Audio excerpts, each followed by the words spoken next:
आज प्रधानमंत्री नरेंद्र मोदी ने उत्तराखंड रोजगार मेले 2023 के तहत चयनित उम्मीदवारों को नियुक्ति पत्र दिए हैं। पीएम मोदी वीडियो कॉन्फ्रेंसिंग के जरिए युवाओं से जुड़े और उन्हें नियुक्ति पत्र दिए। इस मेले में 24 राज्यों के युवाओं को नियुक्ति पत्र दिए गए हैं। ये सभी नौकरियां केंद्र सरकार के विभागों में दी गई हैं। इस मौके पर पीएम ने कहा कि आज उत्तराखंड में इंफ्रास्ट्रक्चर पर इतना निवेश हो रहा है कि दूर से दूर तक आना जाना तो आसान हो ही रहा है, साथ ही रोजगार के भी नए अवसर पैदा हो रहे हैं। पीएम मोदी ने कहा कि उत्तराखंड में केंद्र सरकार हो या भाजपा सरकार, प्रत्येक युवा को उनकी रुचि और क्षमता के आधार पर आगे बढ़ने के नए अवसर और तरीके सुनिश्चित करने का हमारा निरंतर प्रयास रहा है। साथ ही कहा कि आज जैसे जैसे उत्तराखंड के दूर से दूर के इलाके रोड, रेल और इंटरनेट से जुड़ रहे हैं, वैसे वैसे पर्यटन का भी विस्तार हो रहा है। नए पर्यटन स्थल पर्यटन के मानचित्र पर आ रहे हैं। इससे उत्तराखंड के युवाओं को वही रोजगार मिल रहे हैं। कर्नाटक में होने वाले विधानसभा चुनाव को लेकर बीजेपी अपनी रणनीति में जुट गई है। आज बीजेपी के राष्ट्रीय अध्यक्ष जेपी नड्डा उडुपी पहुंचे हैं, जहां उन्होंने जिला बूथ समिति को संबोधित किया। इस दौरान उन्होंने कहा कि बीजेपी को छोड़कर सभी पार्टियां परिवारवादी और वंशवादी पार्टी हैं, जबकि बीजेपी पार्टी ही परिवार है। इसके साथ ही उन्होंने कहा कि 2014 में इलेक्ट्रॉनिक्स विनिर्माण में हमारा निर्यात 1 लाख करोड़ का था और आज 6 लाख करोड़ का हो गया है। उन्होंने कहा कि कर्नाटक नंबर 2 उच्चतम उत्पादक है, जो दुनिया को विशेष प्रयोजन भारी वाहन दे रहा है। आज उडुपी का दौरा करना मेरे लिए सौभाग्य की बात है। जहां तक भारतीय जनता पार्टी के इतिहास का संबंध है, इस स्थान का बहुत महत्व है। 1983 में 2023 तक पार्टी काफी आगे निकल चुकी है।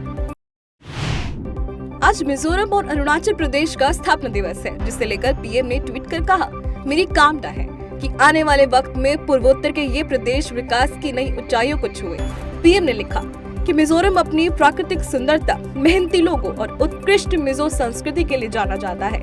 आने वाले समय में मिजोरम के लोगों की आकांक्षाएं पूरी होती रहें।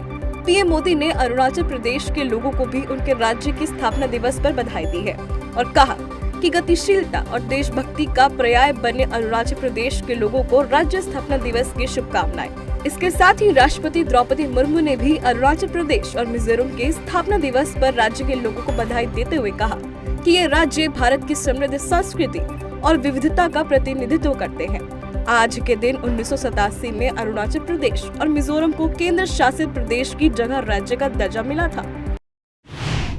6 फरवरी को तुर्की और सीरिया में आए विनाशकारी भूकंप से मरने वालों की संख्या 44,000 से अधिक हो गई है। राष्ट्रीय आपदा प्रतिक्रिया बल और भारतीय सेना की टीमों ने भूकंप प्रभावित देश में 24 घंटे काम किया। वहीं अब भारत में तुर्की के राजदूत फिरत सुनील ने भारत के योगदान के लिए शुक्रिया अदा किया है और मदद को सराहनीय बताया है। सुनील ने एक ट्वीट कर लिखा कि भारत सरकार की तरह बड़े दिल वाले भारतीय लोगों ने भी भूकंप क्षेत्र में जरूरतमंद लोगों की मदद के लिए हाथ मिलाया है। हम आपकी बहुमूल्य मदद के लिए वास्तव में आपकी सराहना करते हैं। साथ ही उन्होंने एक वीडियो भी साझा किया, जिसमें दिखाया कि भारत से कितने टन सामग्री आई है। बिहार में नीतीश कुमार और उपेंद्र कुशवाहा की तनातनी ने नया मोड़ ले लिया है। आखिरकार बगावती तेवर अपनाए उपेंद्र कुशवाहा ने नई पार्टी बनाने की घोषणा कर दी है। कुशवाहा ने प्रेस कॉन्फ्रेंस कर कहा कि वे आज से नई शुरुआत करने जा रहे हैं। उन्होंने बताया कि वे नई पार्टी राष्ट्रीय लोक जनता दल बनाने जा रहे हैं। कुशवाहा ने कहा कि मैं पार्टी की तमाम जिम्मेदारियां छोड़ रहा हूं।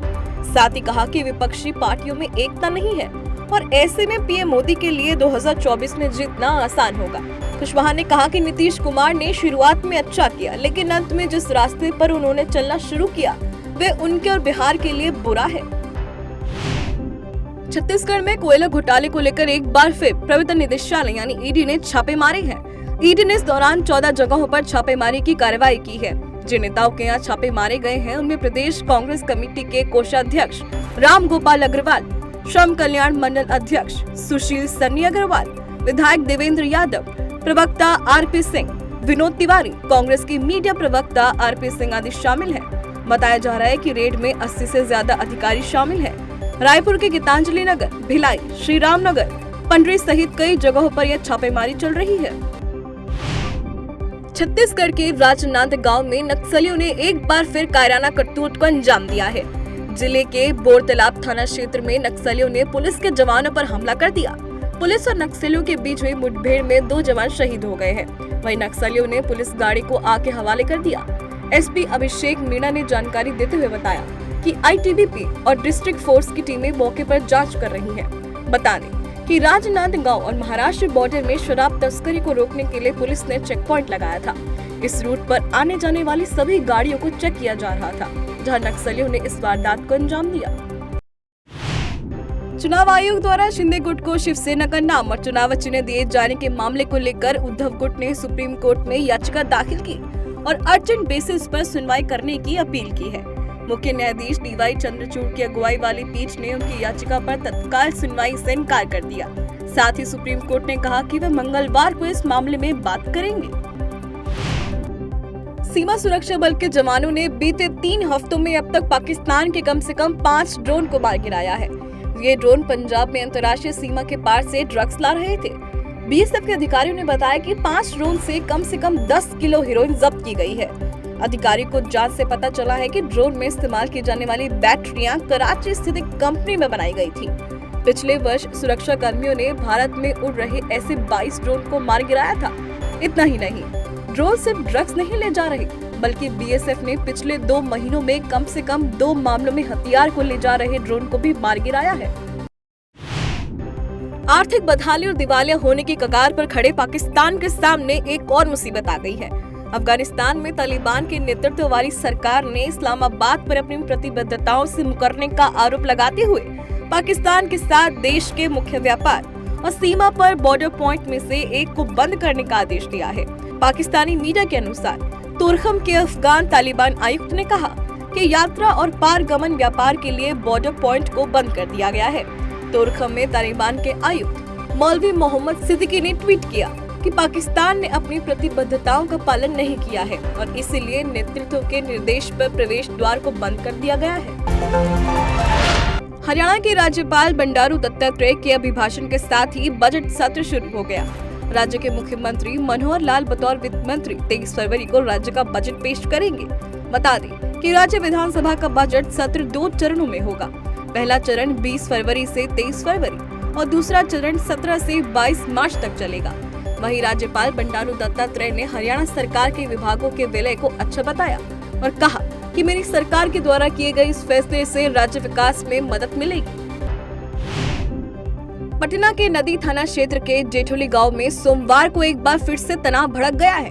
रविवार को दर्जनों राउंड फायरिंग और आगजनी की घटना के बाद उपद्रवियों ने आज सुबह फिर विवाह घर में आग लगा दी है। बताया जा रहा है कि भीड़ ने एक मीडिया कर्मी को भी पीटा और उसका कैमरा तोड़ दिया। वहीं पुलिस पूरी तरह से हालात पर काबू पाने में नाकाम साबित होती दिख रही है। आक्रोशित भीड़ ने मौके पर पहुंची पुलिस बल को भी खदेड़ दिया। उपद्रवियों पर काबू पाने के दौरान एक एएसआई भी जख्मी हो गया है। कुछ घरों में तो लूटपाट की भी बातें सामने आ रही है। बता दें कि नदी थाना क्षेत्र के जेठोली गांव में ट्रैक्टर पार्किंग को लेकर 2 पक्षों में हुई कहासुनी ने विकराल रूप ले लिया, जिसके बाद दोनों पक्षों में जमकर फायरिंग हुई और आज फिर से कानून व्यवस्था की धज्जियां उड़ाई गई। मध्य प्रदेश के छतरपुर में बागेश्वर धाम के नवकुंडीय यज्ञ के समापन समारोह के दौरान बड़ी संख्या में लोगों ने सनातन धर्म में वापसी की है। बागेश्वर धाम में नवकुंडीय यज्ञ के समापन पर सागर जिले के टपरियर, बनापुर, बमहोरी, चितौरा गांव से 220 लोगों ने सनातन धर्म अपनाकर घर वापसी की है। बागेश्वर धाम के पीठाधीश्वर धीरेन्द्र कृष्ण शास्त्री ने दावा किया है कि इन सभी लोगों ने अपनी मर्जी से सनातन धर्म को दोबारा अपनाया है। बता दें, सनातन धर्म में वापसी करने वाले 62 परिवार के 220 लोग हैं। दरअसल ईसाई धर्म में सनातनी में वापसी करने वाले लोगों ने बताया कि ईसाइयों द्वारा इन्हें झूठा लालच देकर फंसाया गया था और कहा था कि ईसाई धर्म अपनाते ही इसे घर दे दिया जाएगा, लेकिन ऐसा नहीं हुआ। भारत के बाजारों में विदेशी निवेशकों का भरोसा लगातार बढ़ रहा है। विदेशी पोर्टफोलियो निवेशकों यानी एफपीआई का रुझान एक बार फिर भारतीय शेयर बाजार की ओर लौटने लगा है।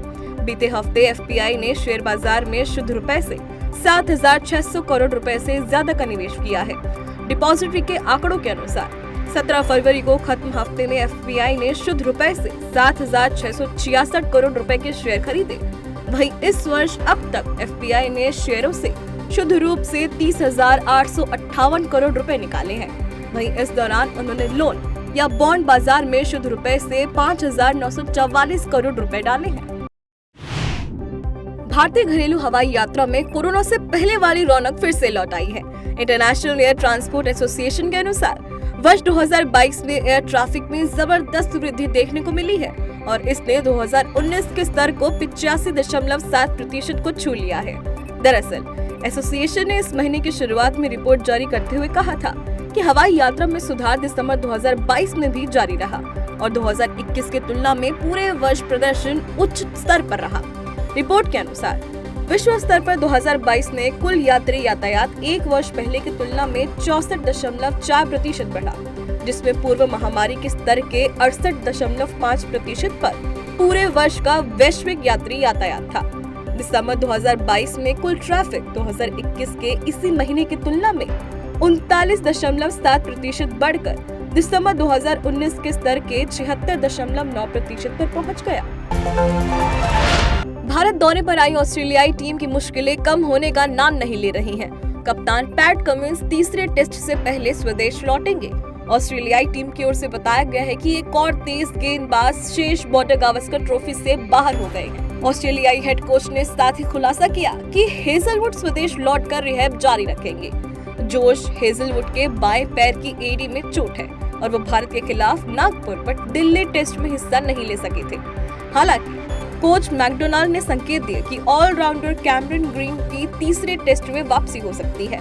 बता दें कि 4 टेस्ट मैच के इस श्रृंखला का तीसरा मैच 1 मार्च से इंदौर में खेला जाएगा। फरवरी का पहला और दूसरा हफ्ता सिने प्रेमियों के लिए बेहद जबरदस्त रहा। इस हफ्ते बॉलीवुड की कई बड़ी फिल्में रिलीज होने वाली हैं। पहली फिल्म अक्षय कुमार और इमरान हाशमी की most awaited comedy drama film selfie 24 फरवरी को रिलीज होने जा रही है। दूसरी तरफ भारतीय सिनेमा में दिवंगत एक्टर ओम पुरी को चाहने वाले उन्हें एक बार फिर से सिल्वर स्क्रीन पर देख पाएंगे। तो वहीं बॉलीवुड एक्टर नवाजुद्दीन सिद्दीकी और अभिनेत्री भूमि पेडनेकर की फिल्म अफवाह भी 24 फरवरी को रिलीज होने जा रही है। भारत के महत्वाकांक्षी मून मिशन ने पहली अग्नि परीक्षा पास कर ली है। इसरो ने बताया कि चंद्रमा पर तीसरे मिशन चंद्रयान 3 के लैंडर ने EMC टेस्ट सफलतापूर्वक पार कर लिया है। इसरो ने बयान जारी कर इसके बारे में जानकारी दी है। यह परीक्षण 31 जनवरी से 2 फरवरी के बीच किया गया था। इसरो ने बयान में इस टेस्ट को मून मिशन के लिए एक मील का पत्थर बताया है। इन मॉड्यूल के बीच बेहतर संचार लिंक स्थापित होने पर ही मिशन की सफलता निर्भर करती है।